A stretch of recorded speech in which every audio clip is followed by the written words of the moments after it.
unfortunately, I'm not walking too far. Oh, okay. Yes. And we're going to go live on Facebook. This is your 10 to 15 minutes of fame, Dikeledi, Okay. where we get to hear about you and get to know about you. Welcome, Ria. Ria's listening in. Oh, So, okay.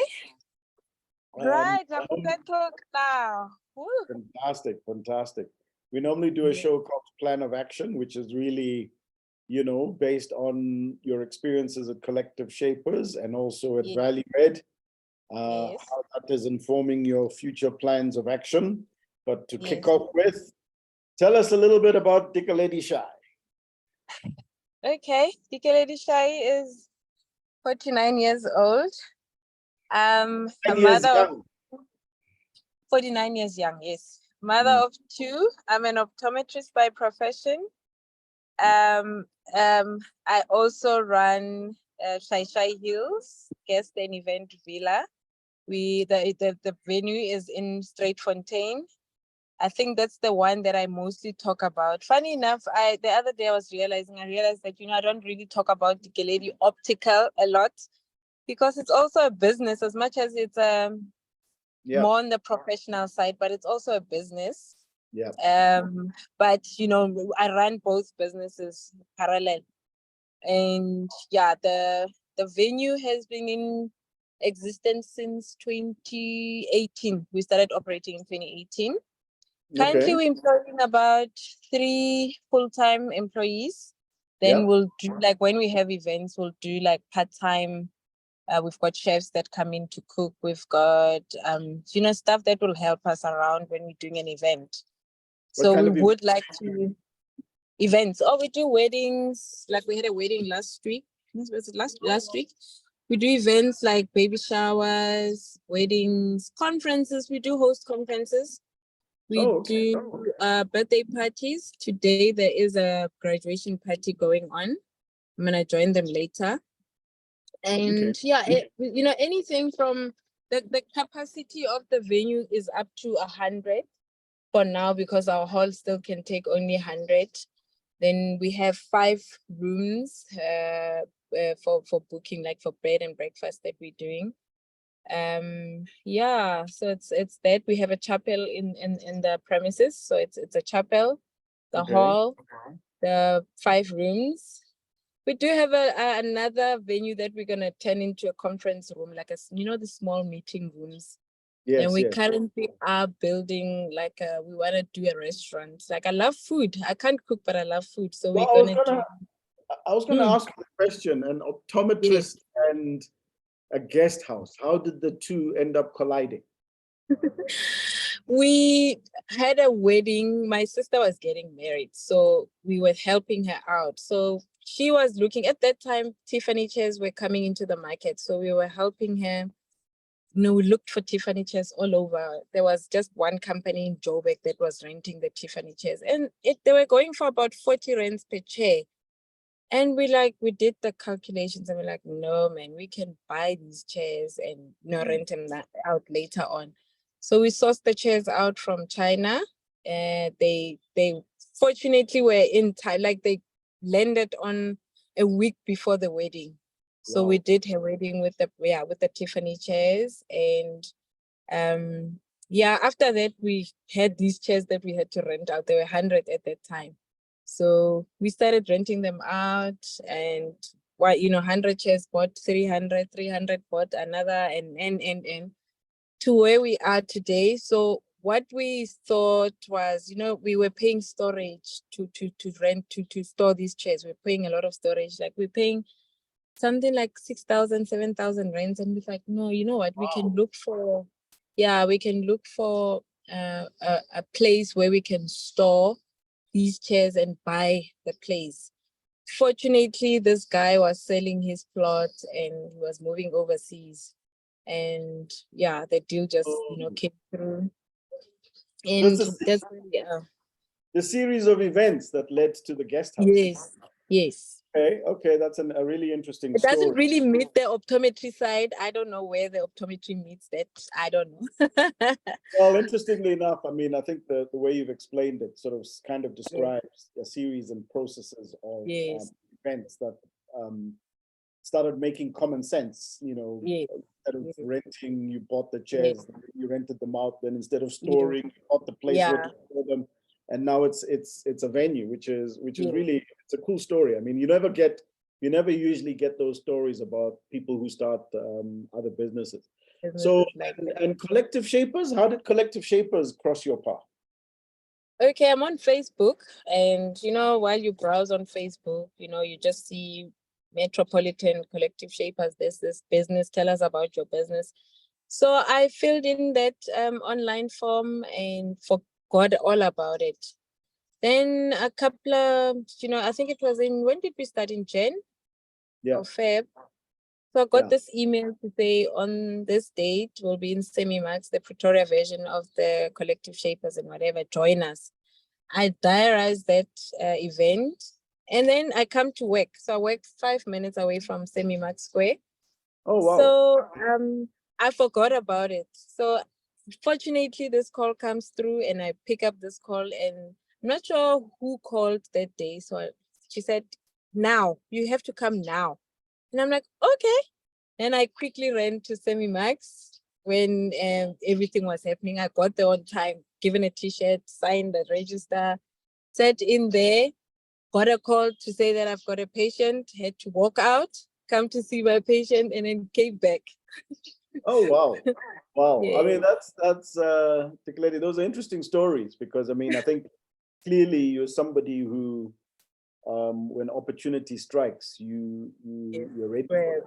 I mean, even how you Yes. started the guest house is a really Yes. interesting story.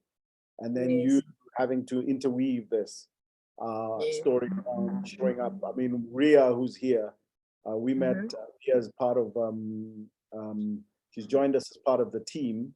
Mm-hmm. And Ria, we met from SA Youth. And, I think Ria, there must have been about 30 or 40 people who applied for your, application for joining that session and Valuate. And Mm-hmm. only you showed up.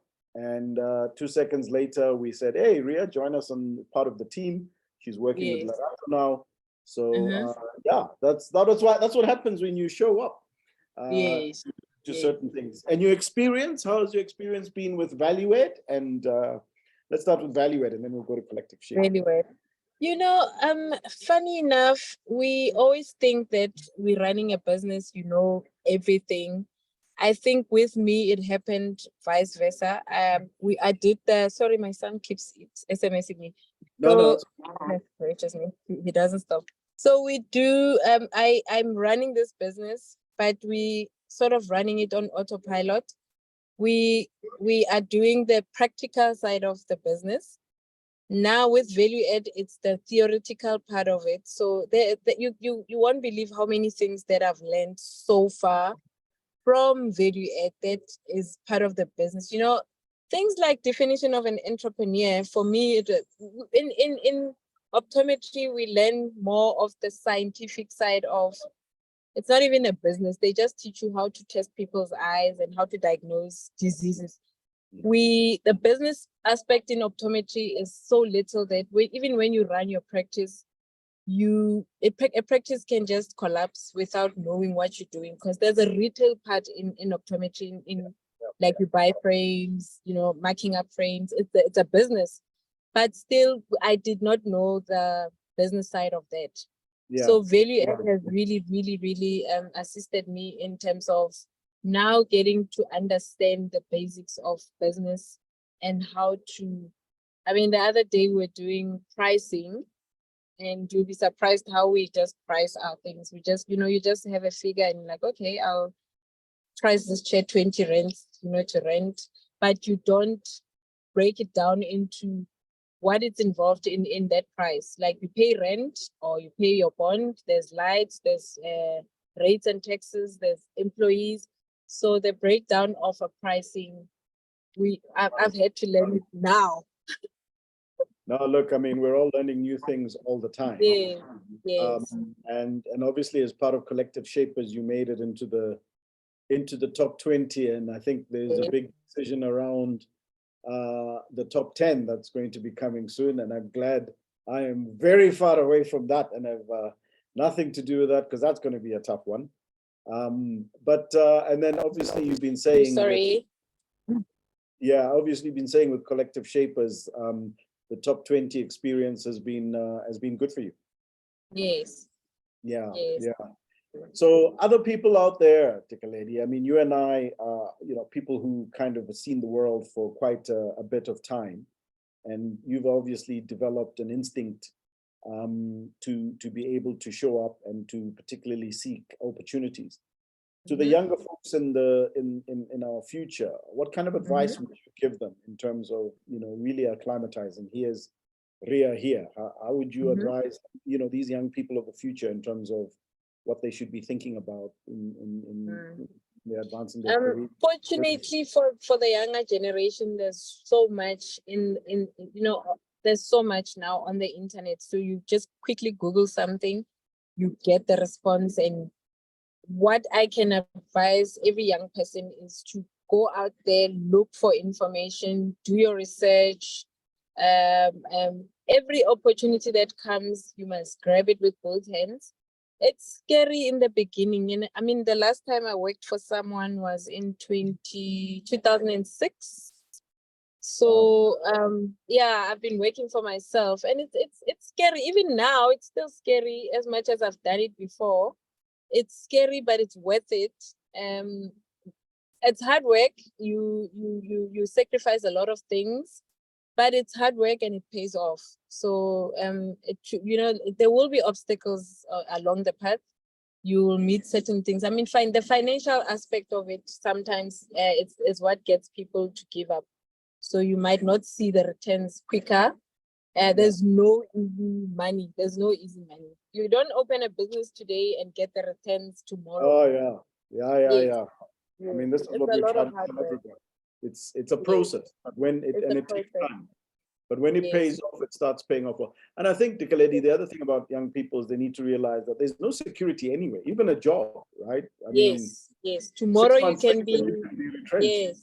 Yeah. You can be retrenched. You can, exactly. So we always used to say, sorry, Uncle Vic, I'm trying to close the window because there's so many. Okay.